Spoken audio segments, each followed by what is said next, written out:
Thank you. Tell me if you can't hear me, because I'm told I don't project very well. And let me just see if okay, good. Okay, so I'm very happy to be here. I've been here a couple times now, and I feel comfortable in Bergen, and I appreciate that. So this is a little bit of a delicate topic. I'd like to begin just by showing you what's happening, in case you aren't convinced or that you shouldn't think about this or worry about this. It's a real phenomenon and a real trend.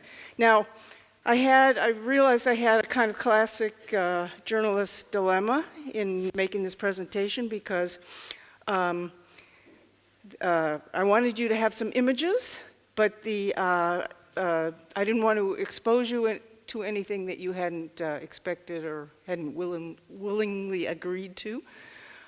Many of the images are offensive, both in the sense that they're over-sexualized and they objectify women.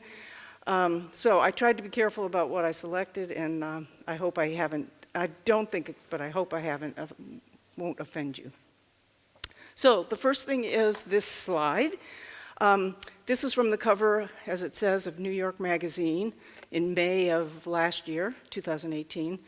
And it raises this question about whether we're ready for sex with robots. The question, is noteworthy because it suggests that it's just going to happen and become available, and the only question is, are we ready?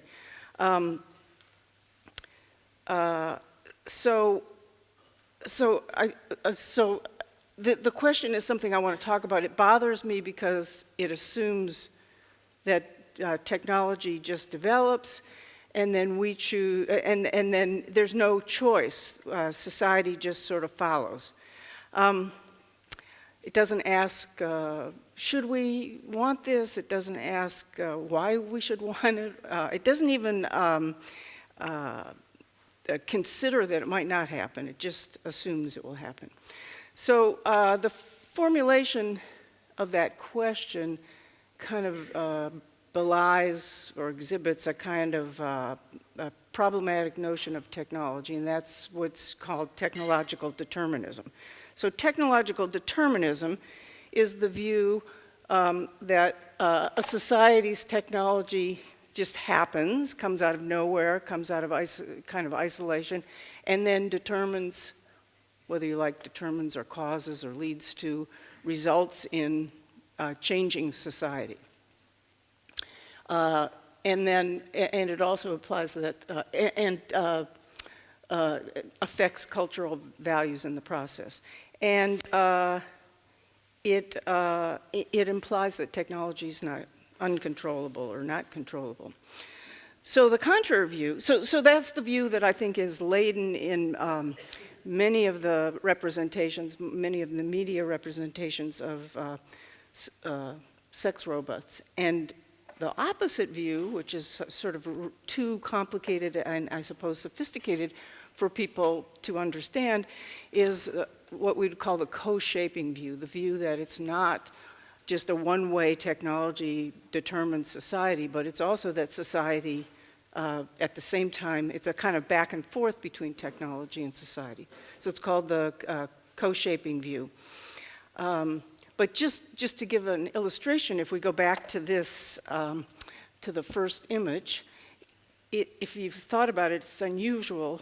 Most of the sex robots that are being developed are, of course, female and are being designed for men. But this one is unusual because it's portraying a male sex robot, so it's designed to be sold to women.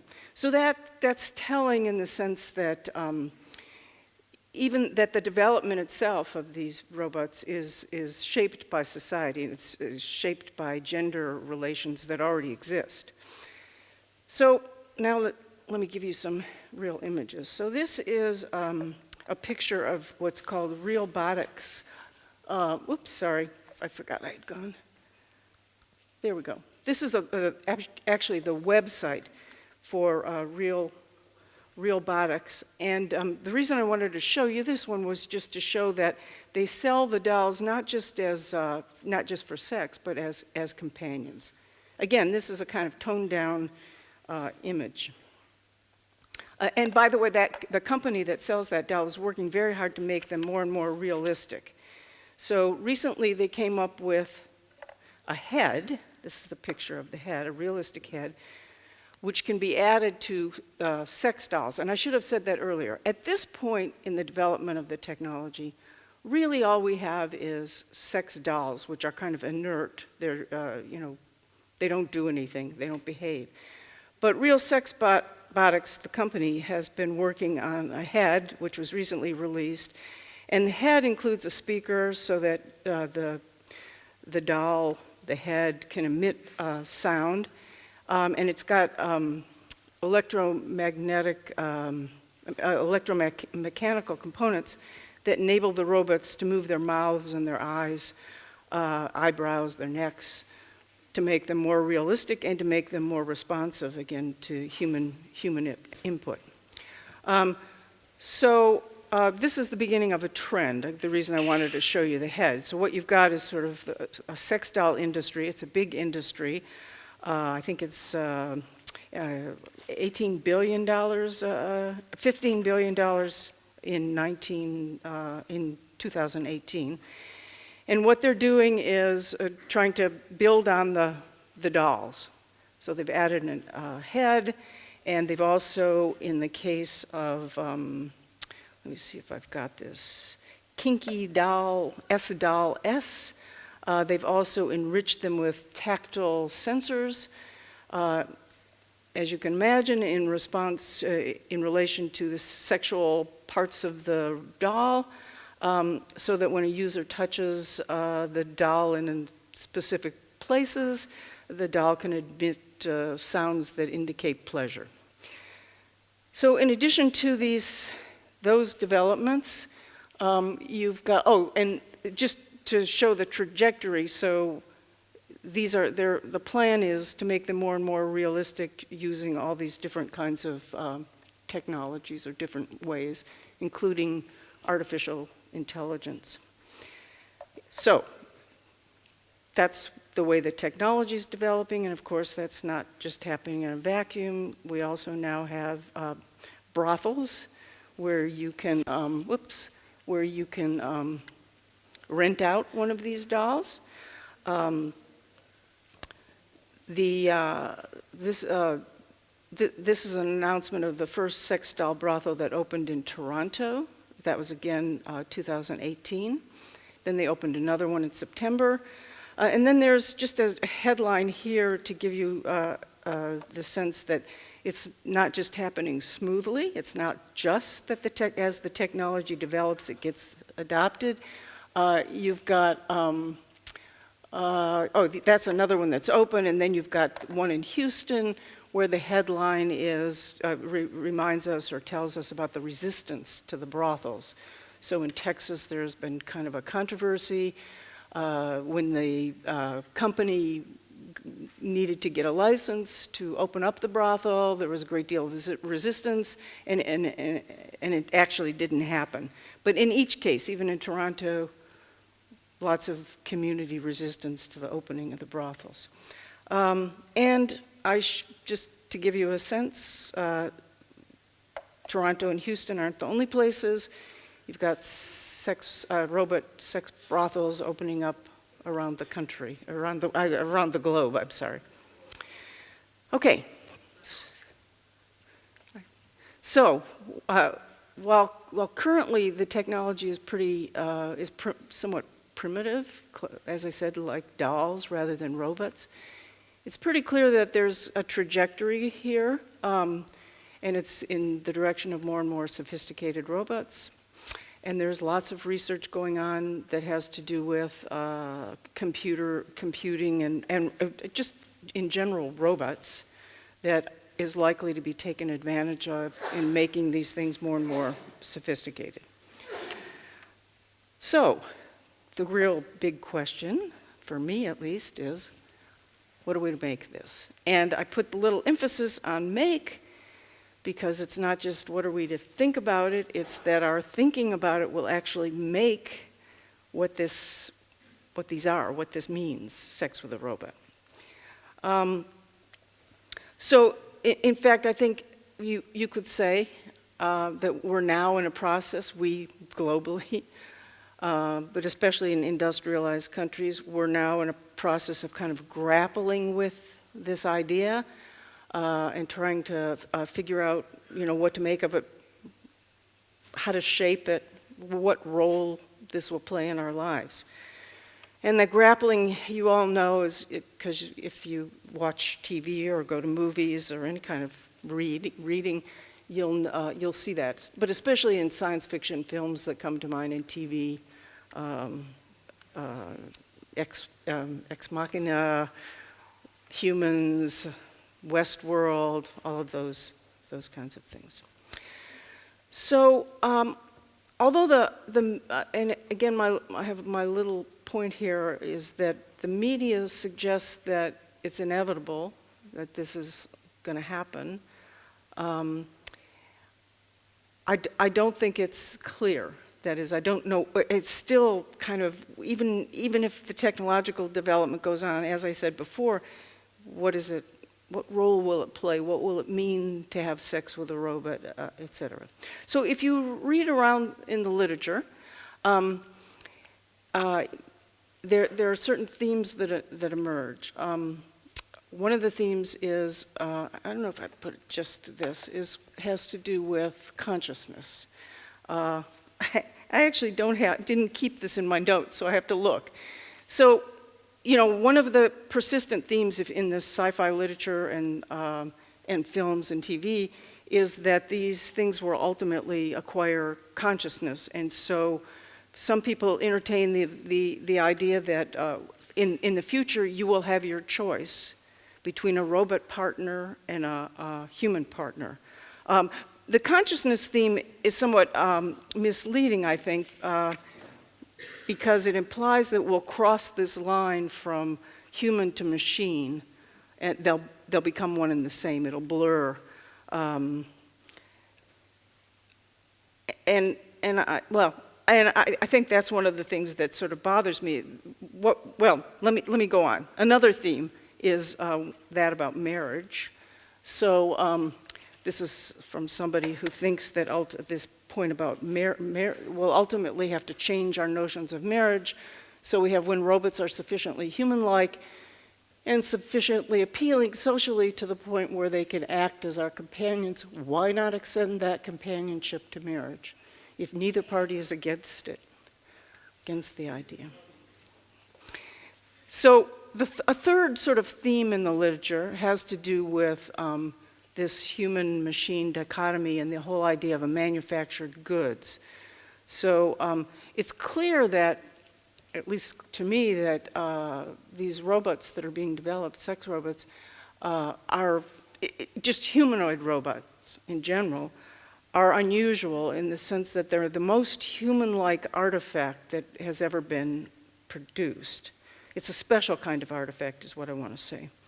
And so there's this question about whether or not we'll be able to get rid of that, or that distinction between human and machine, or whether the fact that something is a manufactured good would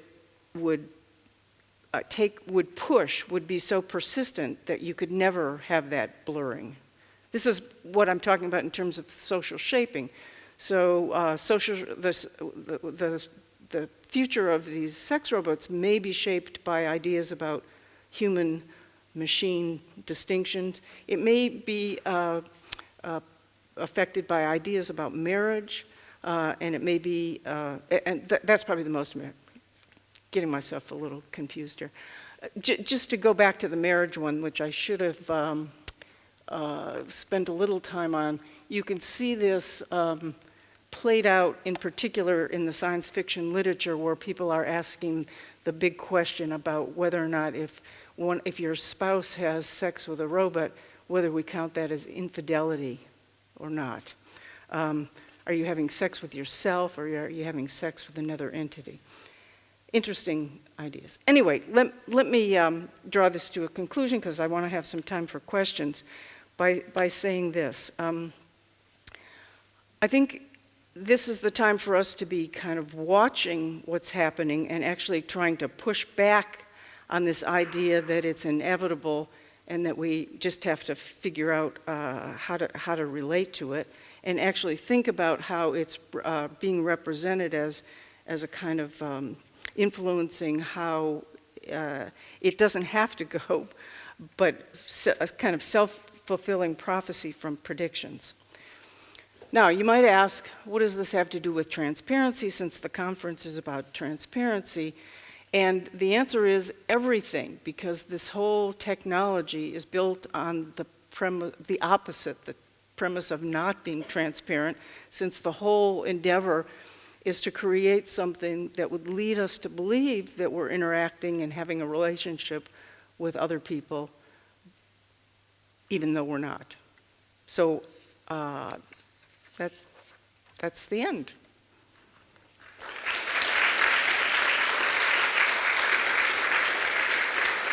So I rushed through so we could have, do we have a few minutes for questions? Yeah, good. And I'm sorry, that was not my smoothest presentation. A little jet lag there. Thank you very much for a super interesting presentation. I'm personally doing research on video games, and often we also discuss VR in relation to that.